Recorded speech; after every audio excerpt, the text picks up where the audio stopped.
तो बंदा सी ना एक तो उन्हें यार ਉਹਦੇ ਚੰਗੇ ਤਗੜੇ ਸੀ ਤਾਂ ਆਪ ਮਾੜਾ ਸੀਗਾ। ਉਹਨੇ ਕੀਤਾ ਕਸਾਈ ਕੋਲ ਥੋੜੀਆਂ ਜਿਹੇ ਛਿਛੜੇ ਲੈ ਕੇ ਰੱਖ ਲਏ ਘਰ।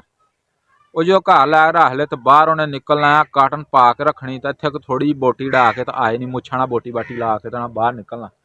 ਤੇ ਬਾਹਰ ਆ ਕੇ ਯਾਰਾਂ ਦੇ ਵਿੱਚ ਬਹਿ ਕੇ ਲੰਮੀਆਂ ਲੰਮੀਆਂ ਨੇ ਛੱਡਣੀਆਂ। ਉਹਨੇ ਕਿਹਾ ਅੱਜ ਮੈਂ ਆਉਂਦਿਆ ਸੀਗਾ। ਕਸਾਈ ਨੇ ਆਵਾਜ਼ ਮਾਰੀ। ਉਹਨੇ ਕਿਹਾ ਜੀ ਉਰੇ ਆਓ ਜੀ ਚੋਰੀ ਸਾਹਿਬ। ਮੈਂ ਗਿਆ ਤਾਂ ਉਹਨੇ ਕਿਹਾ ਜੀ ਆ 5 ਕਿਲੋ ਪੁੱਠ ਦਾ ਗੋਸ਼ਤ ਲਾਇਓ। ਮੈਂ ਕਿਹਾ ਤੋਲ ਦੇ ਉੱਥੇ। ਮੈਂ ਭਾਈ ਤਲਵਾਰ ਲਿਆਂਦਾ ਅੱਜ ਰੱਜ ਕੇ ਆਇਆ ਖਾ ਕੇ ਆਇਆ। ਉਹਨੇ ਬੇਲੀਆਂ 'ਚ ਚੰਗੀ ਛੱਡਣੀ। ਬੇਲੀ ਵੀ ਅੱਗੋਂ ਚੁੱਪ ਕਰ ਜਾਂਦੇ ਸੀ ਯਾਰ ਵਾਕਈ ਕੋਈ ਸ਼ੈ ਹੈਗਾ ਜਦੋਂ ਇਹਦੇ ਰੋਜ਼ਾਨਾ ਹੀ ਮੁੱਛਾਂ ਨਾਲ ਬੋਟੀਆਂ ਲੱਗੀਆਂ ਹੁੰਦੀਆਂ। ਉਹਨੇ ਬੋਟੀ ਇੱਥੇ ਢਾ ਲੈਣੀ। ਉਹ ਕਰਦੇ ਕਰਾਉਂਦੇ ਇੱਕ ਦਿਨ ਇੱਦਾਂ ਆਇਆ ਕਿ ਘਰ ਭੁੱਖ ਹੀ ਨੱਚਣੀ ਤੇ ਬਾਹਰ ਉਹਨੇ ਛੱਡਣੀ ਆ। ਜਦੋਂ ਇੱਕ ਦਿਨ ਇੱਦਾਂ ਦਾ ਆਇਆ ਤਾਂ ਉਹ ਹਜੇ ਨਿਕਲ ਕੇ ਆਇਆ ਯਾਰ ਬੇਲੀਆਂ 'ਚ ਛੱਡਣ ਦਿਆ ਤੇ ਪਿੱਛੋਂ ਇੱਕ ਧੀ ਉਹਦੀ ਨੱਸੀ ਆਈ।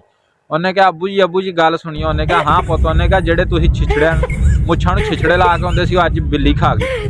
ਉਹਨੇ ਕਿਹਾ ਦੋਸਤੋ ਗੱਲ ਸੁਣਾਉਣ ਦਾ ਮਤਲਬ ਆ ਜੋ ਬੰਦਾ ਹੋਵੇ ਉਹੀ ਵਿਖਾਵੇ ਤੇ ਚੰਗਾ ਰਹਿੰਦਾ। ਤੇ ਬਾਅਦ 'ਚ ਉਹਦੇ ਯਾਰਾਂ ਨੂੰ ਪਤਾ ਚੱਲਿਆ ਇਹ ਹੈ ਕੁਛ ਵੀ ਨਹੀਂ ਸੀ ਲੰਮੀਆਂ ਹੀ ਛੱਡਦਾ। ਗੱਲ ਚੰਗੀ ਲੱਗੀ ਹੋਵੇ ਵੀਡੀਓ ਨੂੰ ਲਾਈਕ ਕਰੋ, ਚੈਨਲ ਨੂੰ ਸਬਸਕ੍ਰਾਈਬ ਕਰੋ।